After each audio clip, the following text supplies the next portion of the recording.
Bienvenido promovente. A la guía de llenado para la elaboración de la solicitud de la licencia ambiental integral, te estarás preguntando, ¿para qué requiero una licencia ambiental integral? La licencia ambiental integral es un instrumento administrativo que permite a las personas físicas o morales obtener, en un solo procedimiento, todas las autorizaciones ambientales necesarias para llevar a cabo una obra o actividad de jurisdicción estatal en el estado de Sonora.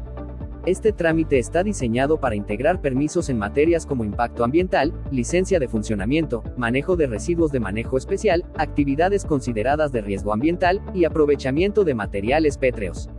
En lugar de realizar múltiples gestiones por separado, el promovente puede consolidarlas en una sola solicitud, lo que facilita el cumplimiento normativo y agiliza la evaluación por parte de la autoridad ambiental. Ahora bien, ¿cuál es el respaldo legal de este trámite? La solicitud se presenta en cumplimiento de lo establecido en los artículos 26, 30 bis, 82, 83, 84, 106, 114, 153, 158, 168 y 175 de la Ley del Equilibrio Ecológico y la Protección al Ambiente del Estado de Sonora. Estos artículos regulan desde la planeación ambiental y el ordenamiento ecológico, hasta la evaluación de impacto, el manejo de residuos, y la responsabilidad por daño ambiental. En resumen, este trámite no solo es obligatorio para ciertos tipos de proyectos, sino que está sustentado en la legislación ambiental vigente, y es evaluado por la Comisión de Ecología y Desarrollo Sustentable del Estado de Sonora, que es la autoridad competente para autorizar, supervisar y resolver sobre estas solicitudes. Sección 2. Características de la licencia ambiental integral. Es importante conocer que, la licencia ambiental integral es un trámite único por cada obra o actividad. Esto significa que no se puede usar una misma licencia para varios proyectos, cada uno debe gestionarse por separado. Lo importante de esta licencia es que integra en un solo procedimiento todas las autorizaciones ambientales que se requieren a nivel estatal. En lugar de tramitar permisos por separado, el promovente puede incluirlos todos en esta solicitud. ¿Qué autorizaciones se integran? La evaluación de impacto ambiental, la licencia de funcionamiento, las actividades consideradas de riesgo ambiental, el aprovechamiento de materiales pétreos, el manejo integral de residuos de manejo especial. Este enfoque permite que la autoridad ambiental revise el proyecto de manera completa, considerando sus impactos, riesgos y obligaciones, y que el promovente cumpla con todos los requisitos en una sola gestión. Sección 3.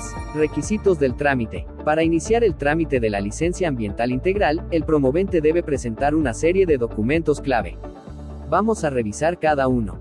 Primero, se debe elaborar un escrito dirigido al Director General de Gestión Ambiental y Política Ambiental. En ese escrito se solicita formalmente las autorizaciones ambientales a través de la licencia ambiental integral. Este documento debe incluir la posibilidad de autorizar a otras personas para recibir notificaciones o realizar gestiones. Si se designan representantes, deben firmar la aceptación de esa responsabilidad. Segundo, se debe llenar la guía de solicitud de la licencia ambiental integral, siguiendo todas las disposiciones establecidas. Esta guía debe estar firmada por el representante legal o por el prestador de servicios ambientales, siempre que esté registrado ante la comisión. Tercero, se deben presentar los anexos que correspondan, tanto en formato impreso como digital, PDF y Word, identificados con el número que indica la guía. Cuarto, toda la documentación debe estar en español. Si hay documentos en otro idioma, deben incluir su traducción oficial. Quinto, se debe incluir un resumen general del proyecto. Este resumen debe contener los datos del promovente, la ubicación, la descripción de las obras y actividades, los impactos y riesgos ambientales, y las estrategias para prevenir y mitigar esos impactos. Finalmente, se debe presentar un estudio técnico valorativo que incluya el monto del posible daño ambiental que pudiera ocasionarse.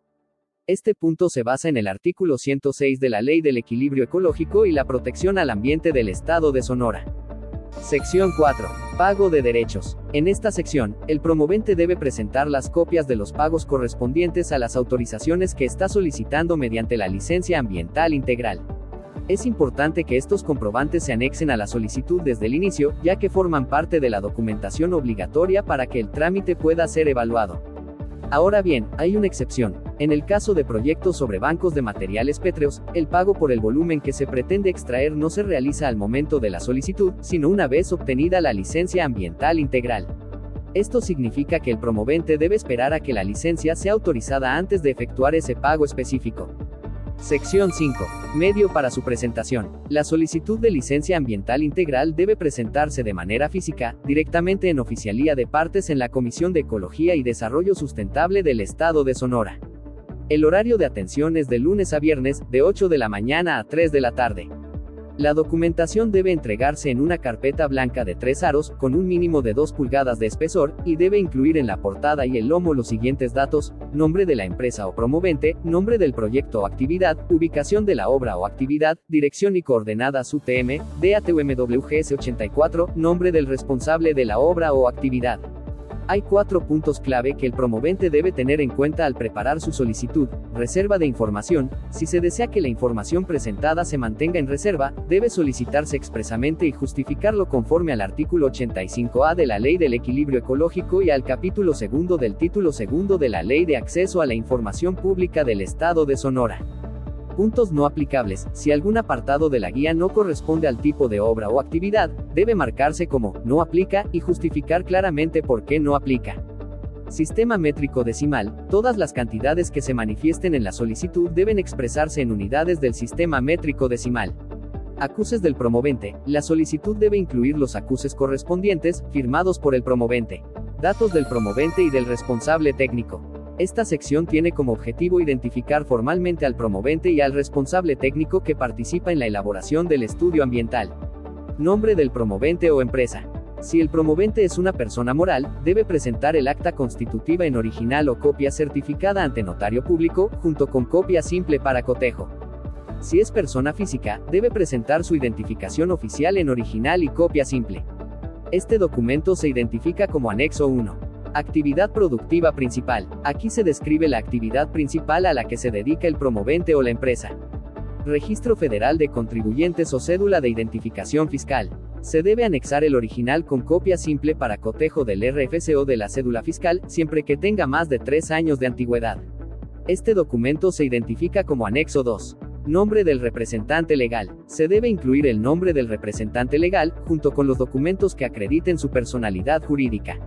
Si el instrumento público tiene más de 3 años de otorgado, se debe presentar una constancia notarial que confirme que el poder de representación no ha sido revocado. Este documento se identifica como Anexo 3, domicilio para oír y recibir notificaciones en Hermosillo, Sonora. El promovente debe señalar un domicilio específico para recibir notificaciones en esta ciudad. Debe incluir calle y número, colonia, código postal, descripción del inmueble, teléfono, correo electrónico. Este domicilio será utilizado por la comisión para cualquier comunicación oficial relacionada con el trámite. Si el promovente cuenta con el apoyo de un prestador de servicios ambientales, también debe incluir su información en la solicitud. Este apartado permite a la autoridad verificar que quien elabora los estudios ambientales está debidamente registrado y autorizado. Nombre o denominación del prestador. Se debe indicar el nombre completo del prestador. Si se trata de una persona moral, también se debe señalar el nombre del representante legal, cuya personalidad debe estar acreditada ante la comisión. Clave de registro. Se debe incluir la clave de registro oficial como prestador de servicios ambientales autorizado para elaborar solicitudes de licencia ambiental. Este bloque es esencial para asegurar que los estudios técnicos que acompañan la solicitud fueron elaborados por personal competente y reconocido por la autoridad ambiental. Sección 2. Descripción detallada de las obras y actividades por etapa de la actividad. En esta sección, el promovente debe describir con claridad qué obra o actividad se pretende realizar, en qué consiste, cuándo inicia y dónde se llevará a cabo. Nombre de la obra o actividad. Se debe indicar el nombre con el que se identificará el proyecto. Ejemplos: Banco de Materiales Pétreos, Departamento Bringas, Geyser, etc. Naturaleza de la obra o actividad. Aquí se describe de forma concisa en qué consiste el proyecto. En el caso de extracción de minerales y sustancias no reservadas a la Federación, se debe especificar el período de tiempo en el que se realizará la extracción. Fecha de inicio. Se debe indicar la fecha en que se planea iniciar la obra o actividad. Situación legal del predio. Es necesario manifestar si el predio donde se desarrollará la obra es propiedad del promovente, está arrendado, subarrendado, etc. Además, se debe anexar copia del documento que acredite la propiedad, posesión o cualquier otra forma legal de ocupación del predio. Y si se trata de predios ejidales, se debe cumplir con lo siguiente: presentar contrato vigente en original o copia certificada por notario público, acompañado de copia simple para cotejo. Este contrato debe estar celebrado entre las partes interesadas y coincidir con el documento que acredita la propiedad del predio. Debe estar fundamentado en el artículo 16, fracción 1, 2 o 3 de la Ley Agraria.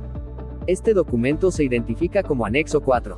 Esta sección permite a la autoridad verificar que el proyecto está bien definido y que se cuenta con la legalidad necesaria para desarrollarlo en el sitio propuesto. Urbanización del área. En este apartado, el promovente debe manifestar si el predio donde se pretende realizar o se realiza la obra o actividad se encuentra en una zona urbana, suburbana o rural.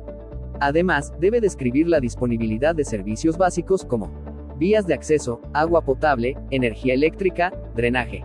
Y también los servicios de apoyo, como plantas de tratamiento de aguas residuales, líneas telefónicas, ubicación física de la obra o actividad y planos de localización.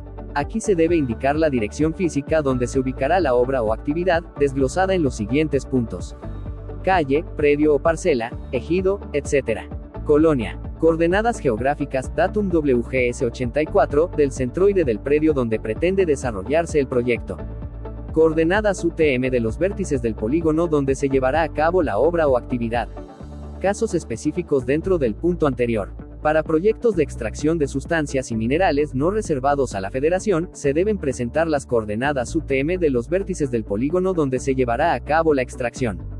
Para proyectos de sitio de disposición final o de confinamiento de residuos de manejo especial, se deben presentar las coordenadas UTM de los vértices del polígono donde se realizará la disposición final o confinamiento. Si en el sitio de disposición final se realizarán actividades de segregación, manejo, acopio, etc., se deben presentar las coordenadas UTM de los vértices del polígono donde se llevarán a cabo dichas obras o actividades. En el caso de un sitio de disposición final de residuos, se deben presentar las coordenadas UTM de los vértices del polígono de las celdas que conforman el sitio. Localidad, municipio, archivo KMZ que contenga los puntos de los numerales 2.1.6.4. Anexo fotográfico que evidencie las condiciones actuales del lugar donde se pretende llevar a cabo la obra o actividad. Este anexo debe incluir fotografías del exterior e interior, en su caso colindancias, puntos de interés cercanos, toma fotográfica de los vértices al interior del predio en diagonal, fotografías desde el centro hacia los lados, norte, sur, este y oeste, en caso de inmuebles ya construidos, fotografías del interior. Este material debe identificarse como anexo 5. En esta sección se debe especificar la superficie total que se requiere para la obra o actividad. Superficie total del predio, en metros cuadrados se debe indicar el área completa del terreno en metro cuadrado. En el caso de extracción de sustancias y minerales no reservadas a la Federación, se debe manifestar la profundidad máxima de extracción, en metros. Distribución de los diferentes usos de suelo se debe indicar cómo se distribuirá la superficie total del predio según los distintos usos que se le darán. Esta información se presenta en una tabla con 3 columnas. Usos de suelo, superficie, porcentaje. Señalar los usos programados para las diferentes áreas de la obra o actividad. Ejemplos: estacionamiento, oficinas, áreas verdes, comedor, cocina, almacén de residuos peligrosos, etc. Vías de acceso. Aquí se debe describir de forma detallada las rutas que se pueden tomar para llegar al sitio donde se desarrollará la obra o actividad. Esto incluye calles, bulevares, carreteras. En este apartado, el promovente debe presentar un programa calendarizado de trabajo que detalle las actividades correspondientes a la etapa de preparación del sitio. Este programa debe elaborarse en forma de diagrama de Gantt, donde se desglosen las actividades que se llevarán a cabo, indicando el tiempo estimado de ejecución en semanas o meses, según corresponda. La estructura del diagrama incluye actividad, mes 1, mes 2, mes 3, mes 4. Cada actividad debe señalarse con claridad, junto con su duración estimada. Ejemplos de actividades: desmonte, despalme, limpieza, relleno, nivelación, compactación, entre otras. Este programa permite visualizar de forma ordenada el avance previsto del proyecto durante su etapa inicial, facilitando el seguimiento por parte de la autoridad. En este apartado se debe describir de forma resumida pero detallada en qué consisten cada una de las actividades que se llevarán a cabo durante la etapa de preparación del sitio, la construcción de la obra y la operación y mantenimiento de la actividad. Un ejemplo podría ser compactación. El área destinada a las vialidades será compactada por medio de un rodillo vibratorio, con el fin de que el suelo adquiera mayor resistencia y evitar que se generen hundimientos. Se debe presentar una relación de la maquinaria y equipo, incluyendo la siguiente información: nombre, cantidad, capacidad, tiempo de operación, horas de trabajo diarias. La capacidad debe expresarse en unidades como HP caballos de fuerza, piezas hora, caballos caldera, BTU, energía térmica, litros, kilogramos, etc. Se debe presentar una relación de los materiales, insumos y combustibles que se utilizarán durante cada etapa del proyecto, indicando nombre comercial, volumen total, forma de transporte, forma de almacenamiento. Se debe señalar el tipo de recipientes o envases de almacenamiento, así como las condiciones del área donde serán almacenados, bajo techo, a la intemperie, ambiente controlado, dispositivos de seguridad. En caso de acopio y almacenamiento de residuos de manejo especial provenientes de terceros, se debe utilizar esta tabla para identificar dichos residuos. Para proyectos de extracción de minerales y sustancias no reservadas a la Federación, esta tabla también se utiliza para manifestar la cantidad a extraer al año. En este apartado, el promovente debe indicar y describir de forma completa pero resumida las principales obras y servicios de apoyo que se requerirán para el desarrollo del proyecto. Entre las obras se pueden incluir apertura o rehabilitación de caminos de acceso, campamentos, almacenes, talleres, oficinas, patios de servicio, comedores, instalaciones sanitarias, regaderas, obras de abastecimiento y almacenamiento de combustible. Y como servicio de apoyo, se debe considerar al menos el mantenimiento. Aquí se debe presentar una relación del personal requerido durante esta etapa del proyecto, indicando personal, cantidad, tiempo de ocupación, horas de trabajo diarias. Esta información permite dimensionar la carga operativa del proyecto y prever las condiciones laborales necesarias para su ejecución. En esta sección se debe identificar y documentar los residuos sólidos urbanos y los residuos de manejo especial que se generarán durante cada etapa de la actividad o proyecto. Para ello, se debe llenar la siguiente tabla. Nombre, indicar el nombre del residuo generado. Cantidad generada, señalar la cantidad anual o por periodo de descarga. Actividad, indicar la actividad que genera el residuo. Tipo de almacenamiento, describir cómo se almacenará el residuo. Clasificación, clasificar el residuo según su tipo. Dispositivos de seguridad en almacén, indicar qué medidas de seguridad se implementarán en el área de almacenamiento. Destino final, señalar qué se hará con el residuo, recolección, disposición, tratamiento, etc. Esta sección permite a la autoridad ambiental verificar que el proyecto contempla adecuadamente la gestión de residuos y que se tomarán medidas para su manejo seguro y responsable.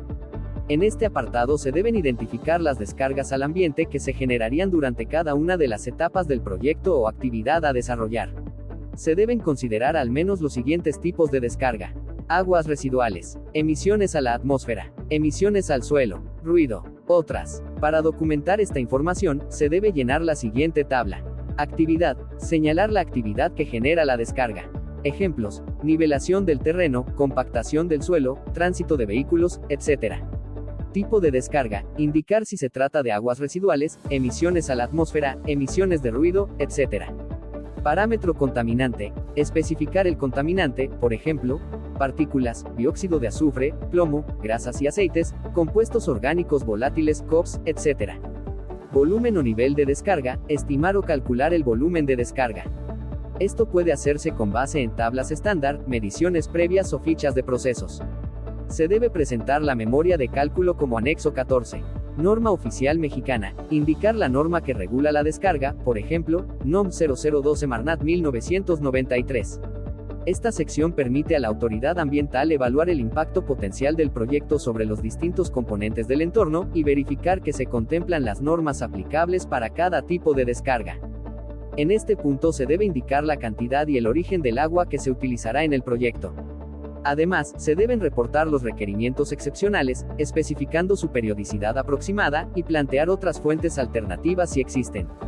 Aquí se debe indicar el destino final de las obras y servicios de apoyo que serán desmantelados al concluir el proyecto o actividad.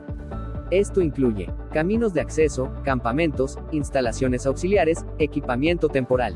Se debe presentar una descripción detallada de los procesos productivos, incluyendo las condiciones normales de operación, tales como presión, temperatura, flujo de materia, según el caso. Para cada operación que compone el proceso productivo, se debe asignar un número único. Este sistema de codificación permite organizar y rastrear cada etapa del proceso de manera clara y estructurada. En esta sección se solicita al promovente la elaboración de un diagrama de flujo detallado que represente gráficamente el funcionamiento del proceso productivo. Es obligatorio utilizar la simbología técnica establecida en el anexo 1 de la guía.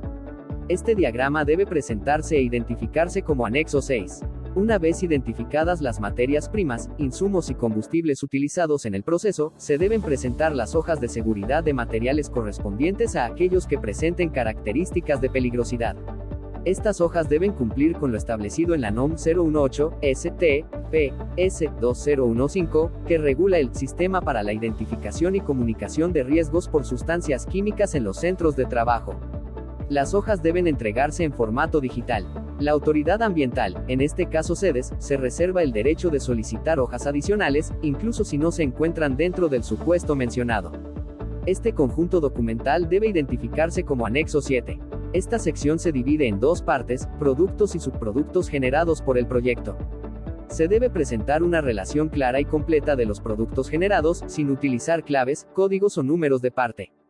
La información debe incluir nombre comercial, capacidad instalada en sistema métrico decimal, tipo de almacenamiento, tipo de contenedor y condiciones del área donde serán almacenados: bajo techo, a la intemperie, ambiente controlado, dispositivos de seguridad, etc.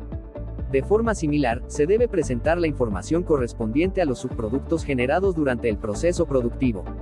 Nombre comercial, capacidad instalada en sistema métrico decimal, tipo de almacenamiento, aplican las mismas especificaciones de contenedor y condiciones de almacenamiento que en el punto anterior. Esta sección permite a la autoridad evaluar no solo la producción principal del proyecto, sino también los materiales secundarios que podrían tener implicaciones ambientales, comerciales o de manejo especializado. En este apartado, el promovente debe describir brevemente los antecedentes de incidentes o accidentes ocurridos en la operación de instalaciones similares o en procesos equivalentes.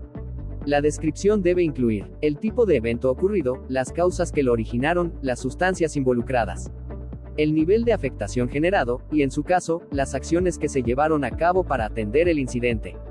Esta información permite contextualizar los riesgos potenciales del proyecto, con base en experiencias previas.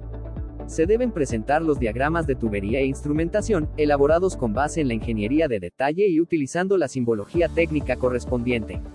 Cada DTI debe señalar el equipo involucrado, la nomenclatura del equipo, sus características técnicas, su capacidad operativa, las especificaciones del fabricante, la vida útil indicada, el tiempo estimado de uso, la localización dentro del arreglo general de la planta. Este conjunto de diagramas debe identificarse como anexo 8.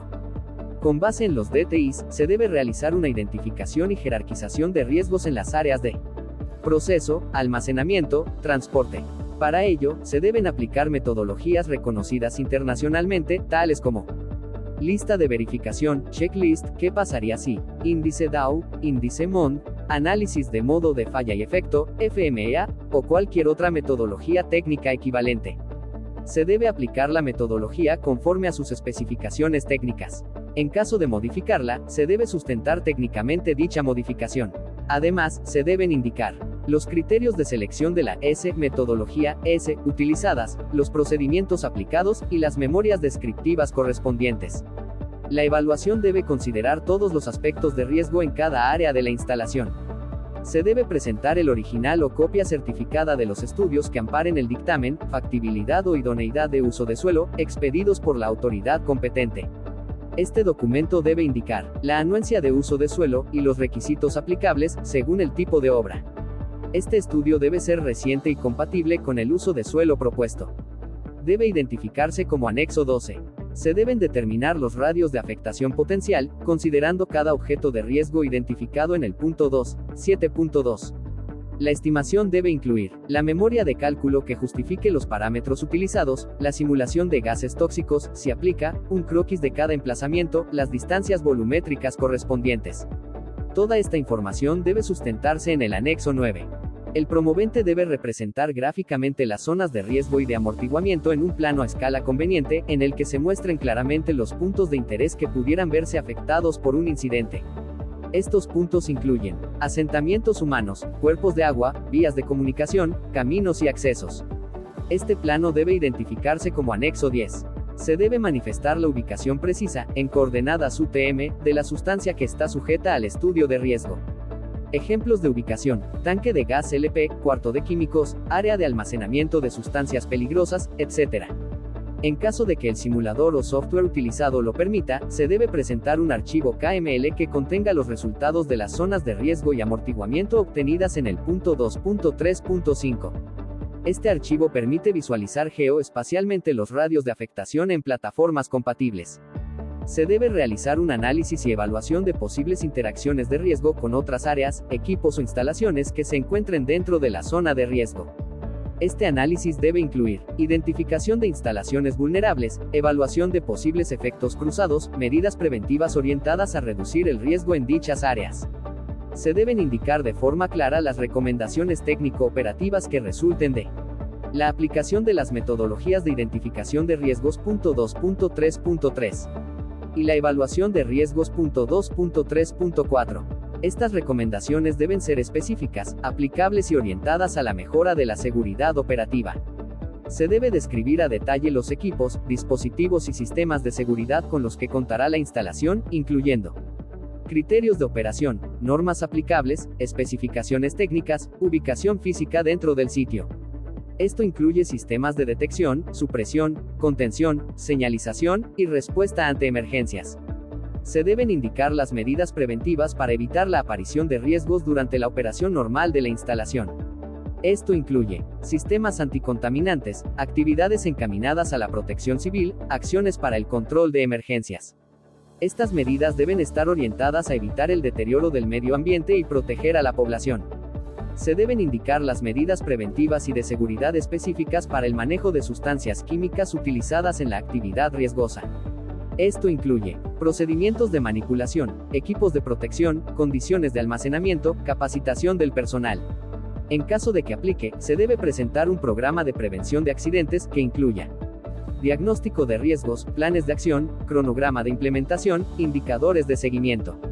Este programa debe identificarse como Anexo 11. Sección 3. Vinculación con los instrumentos de planeación y ordenamientos jurídicos aplicables. Esta sección tiene como objetivo asegurar que el proyecto o actividad esté alineado con los instrumentos de planeación territorial y el marco jurídico vigente, tanto en materia ambiental como administrativa. A continuación se detallan los puntos que deben ser atendidos. El promovente debe vincular el proyecto o actividad con las unidades de gestión ambiental definidas en el POWOT correspondiente a la región. Esto implica identificar si el sitio del proyecto se encuentra dentro de una unidad de gestión ambiental específica y describir cómo se ajusta o responde a los lineamientos establecidos para dicha unidad. Se debe establecer la vinculación del proyecto con las disposiciones contenidas en decretos y programas de manejo de áreas naturales protegidas, en caso de que el sitio se ubique dentro o en colindancia con alguna de ellas. Esto incluye zonas núcleo de amortiguamiento, restricciones de uso, actividades permitidas o prohibidas, compatibilidad con el plan de manejo vigente. El promovente debe vincular el proyecto con las disposiciones legales y normativas que resulten aplicables, incluyendo leyes y reglamentos ambientales, criterios ecológicos, normas oficiales mexicanas, otras disposiciones de carácter general. Esta vinculación debe ser clara, específica y sustentada, indicando cómo el proyecto cumple con cada instrumento normativo relevante. Se debe presentar el original o copia certificada por notario público, junto con copia simple para cotejo, del dictamen, factibilidad o licencia de uso de suelo expedido por la autoridad competente. Este documento debe ser reciente y debe demostrar que el uso de suelo propuesto es compatible con la obra o actividad. Debe presentarse conforme al anexo 12. Esta sección permite a la autoridad verificar que el proyecto se encuentra jurídicamente sustentado y territorialmente compatible, lo cual es indispensable para su evaluación y eventual autorización. Descripción del sistema ambiental regional y señalamientos de tendencia del desarrollo y deterioro de la región. Este capítulo tiene como objetivo ofrecer una caracterización integral del medio ambiente regional, abarcando tanto sus componentes bióticos como abióticos. La región se define como el área de influencia del proyecto, y su análisis permite identificar las condicionantes ambientales y las principales tendencias de desarrollo o deterioro que podrían incidir en la viabilidad y sostenibilidad del proyecto. Se debe describir el tipo de clima de la región, utilizando la clasificación de Köppen modificada por E. García, 1981. Identificar los elementos climatológicos relevantes, como nortes, tormentas eléctricas, granizadas, entre otros fenómenos característicos. Indicar la temperatura media anual, expresada en grados Celsius, grados C. Reportar la precipitación media anual, en milímetros mm. Describir el comportamiento de los vientos, incluyendo dirección predominante, velocidad media y variaciones estacionales. En caso de contar con información disponible, indicar la altura de la capa de mezclado del aire, relevante para estudios de dispersión de contaminantes. También de forma opcional, presentar datos sobre la calidad del aire, si se dispone de información confiable. Se debe realizar una descripción general de las características geológicas y geomorfológicas de la región, incluyendo formación del terreno, tipos de roca predominantes, procesos geodinámicos activos, relieve y morfología del paisaje. Identificar los tipos de suelo presentes en el predio y su área de influencia, utilizando las clasificaciones de FAO, UNSCO e INEGI. Se debe incluir un plano edafológico a escala conveniente, que muestre las distintas unidades de suelo en el predio, su área de influencia. El área natural protegida, si aplica. Describir la composición física y química de los suelos, incluyendo textura, pH, contenido de materia orgánica, entre otros parámetros. Evaluar la erosión actual y potencial, indicando tipo de erosión, causas, efectos sobre el terreno y el ecosistema. Listado de la vegetación presente en el área que ocupa el proyecto, en la que se deberá incluir nombre científico, nombre común, aprovechamiento local, estatus de conservación. Endémicos, indicar si aplica. Listado de la fauna presente en el área que ocupa el proyecto, en la que se deberá incluir nombre científico, nombre común, aprovechamiento local, estatus de conservación. Endémicos, indicar si aplica. Modificará la dinámica natural de algún cuerpo de agua. Se debe indicar si el proyecto alterará el comportamiento natural de cuerpos de agua presentes en el área, ya sea por cambios en el flujo, alteración de cauces, modificación de zonas de recarga o descarga. Modificará la dinámica natural de las comunidades de flora y fauna. Aquí se debe evaluar si el proyecto provocará cambios en la estructura, composición o funcionamiento de las comunidades biológicas, como pérdida de hábitat, fragmentación ecológica, alteración de ciclos reproductivos o migratorios. Creará barreras físicas que limiten el desplazamiento de la flora o fauna. Se debe señalar si la obra generará obstáculos físicos que impidan el movimiento natural de especies como vallas, muros, infraestructura lineal, carreteras, ductos, etc. ¿Se contempla la introducción de especies exóticas? ¿Cuáles? Se debe indicar si el proyecto considera la introducción de especies no nativas, y en caso afirmativo, especificar cuáles. Esto incluye especies vegetales o animales que podrían alterar el equilibrio ecológico. ¿Se tiene contemplado algún programa para promover a los interesados la conservación de las especies vegetales que se encuentren dentro de la zona y en los alrededores? Describir. Se debe describir si existe un programa de conservación dirigido a comunidades locales, personal del proyecto, instituciones colaboradoras. El programa debe estar enfocado en la protección de especies vegetales presentes en el sitio y sus alrededores. Se encuentra o es una zona considerada como de alto valor biológico. Se debe indicar si el área del proyecto está clasificada como zona de alto valor biológico, ya sea por alta biodiversidad, presencia de especies en riesgo, ecosistemas prioritarios. Es una zona considerada con atractivo turístico. Se debe señalar si el área tiene valor turístico, ya sea por paisajes naturales, presencia de flora y fauna emblemática, actividades ecoturísticas. Se encuentra dentro de un área de uso forestal o de interés forestal.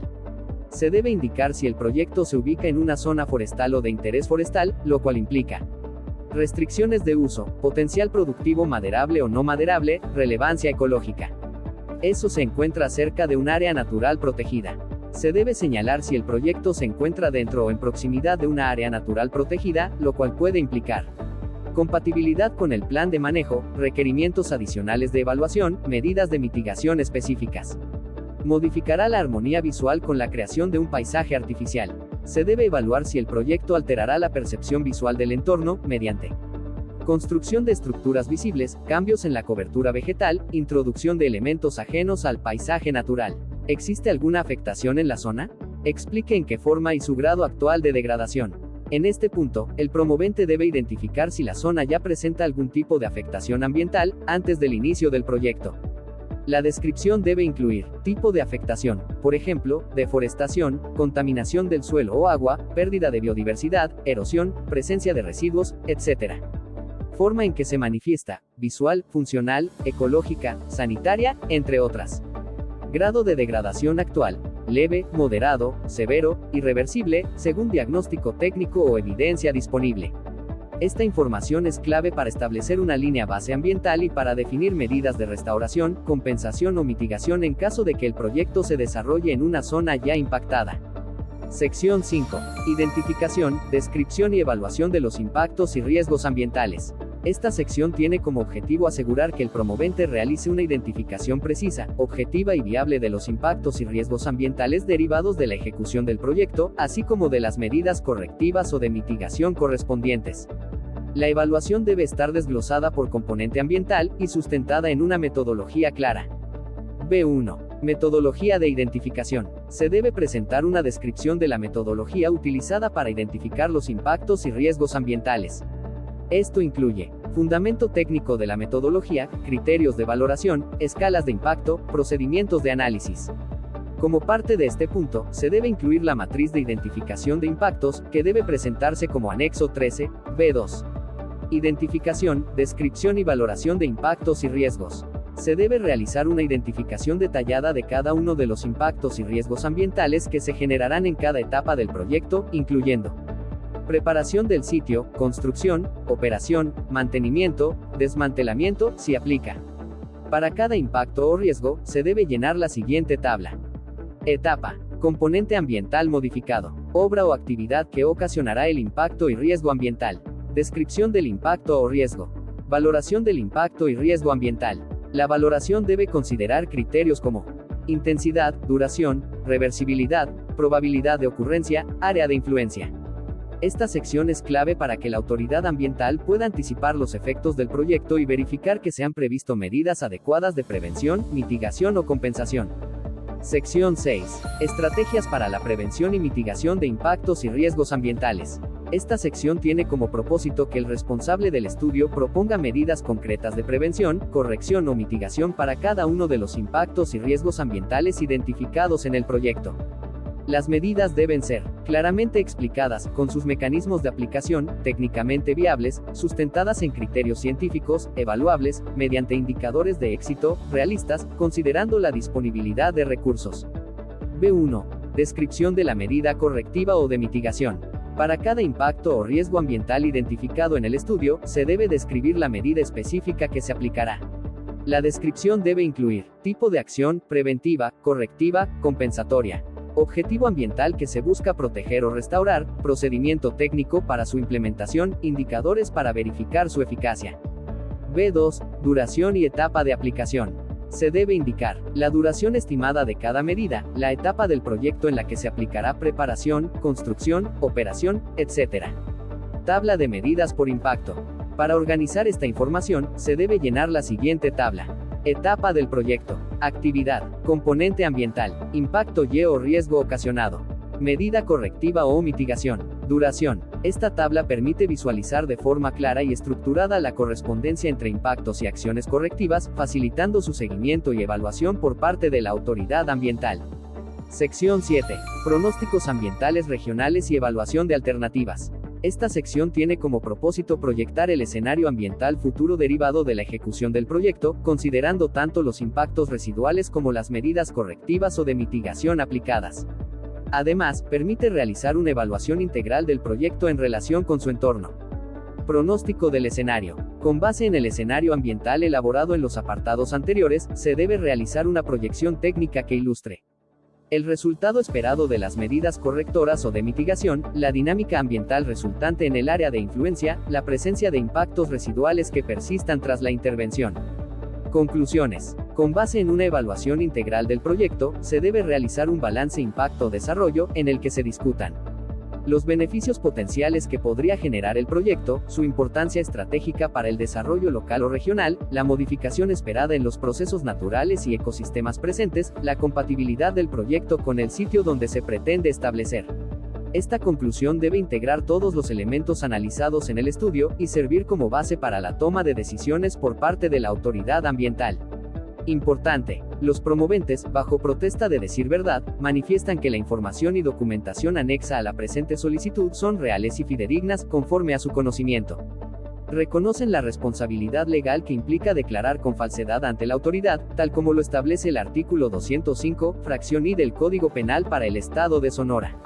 Asimismo, se autoriza expresamente a la Comisión de Ecología y Desarrollo Sustentable del Estado de Sonora para llevar a cabo la evaluación de impacto ambiental, realizar las gestiones necesarias ante autoridades federales, estatales y municipales, obtener los permisos y autorizaciones que correspondan, ejecutar las actividades contempladas en el artículo 17 de la Ley del Equilibrio Ecológico y la Protección al Ambiente del Estado de Sonora. Respecto a la evaluación de impacto ambiental, el promovente se apega a lo establecido en el artículo 30 bis de la Ley 171, que señala que toda persona física o moral que pretenda realizar obras o actividades que puedan causar desequilibrio ecológico, rebasar los límites y condiciones ambientales, provocar daños a la salud, el promovente deberá obtener previamente la autorización en materia de impacto ambiental emitida por sedes. Además, con fundamento en el artículo 194b, reformado recientemente, se autoriza a sedes para que publique en su página de Internet el contenido de la manifestación de impacto ambiental, difunda cualquier información relacionada con el procedimiento de evaluación, incluya las autorizaciones emitidas. Finalmente, conforme al artículo 194e, antepenúltimo párrafo de la misma ley, se faculta a sedes para que las notificaciones relacionadas con el procedimiento se realicen por medios electrónicos, señalando como medio de contacto el correo electrónico proporcionado por el promovente. Este bloque representa el acto formal de compromiso, autorización y aceptación de responsabilidades por parte del promovente, y es indispensable para dar validez legal al procedimiento de evaluación ambiental. Lugar y fecha: se debe indicar el municipio y la fecha en que se firma la solicitud. Indicar nombre y firma del responsable ambiental, nombre y firma del representante legal, nombre y firma del prestador de servicios ambientales registrado ante la comisión. Declaración sobre acceso a la información. Se hace del conocimiento que toda la información generada, obtenida, adquirida, transmitida o en posesión de la Comisión de Ecología y Desarrollo Sustentable del Estado de Sonora es considerada pública conforme a lo dispuesto en la Ley de Transparencia y Acceso a la Información Pública de los Estados Unidos Mexicanos, la Ley de Transparencia y Acceso a la Información Pública del Estado de Sonora, y demás disposiciones aplicables. La información podrá ser proporcionada conforme a lo establecido en dicha normatividad. Respecto a la información reservada o confidencial, la información que se considere reservada o confidencial estará sujeta a la clasificación correspondiente, conforme a la legislación en materia de transparencia. Este bloque representa el acto formal de cierre, donde se consolidan los compromisos de veracidad, transparencia y legalidad, y se habilita la firma de los responsables para dar validez oficial al documento. Aquí concluye la guía para la elaboración de la solicitud de licencia ambiental integral, diseñada para orientar al promovente en el cumplimiento técnico, legal y ambiental ante la Comisión de Ecología y Desarrollo Sustentable del Estado de Sonora. Su correcta integración garantiza transparencia, responsabilidad y viabilidad del proyecto. Si tienes dudas o necesitas apoyo durante el proceso, puedes contactarte con la comisión a través de los medios oficiales.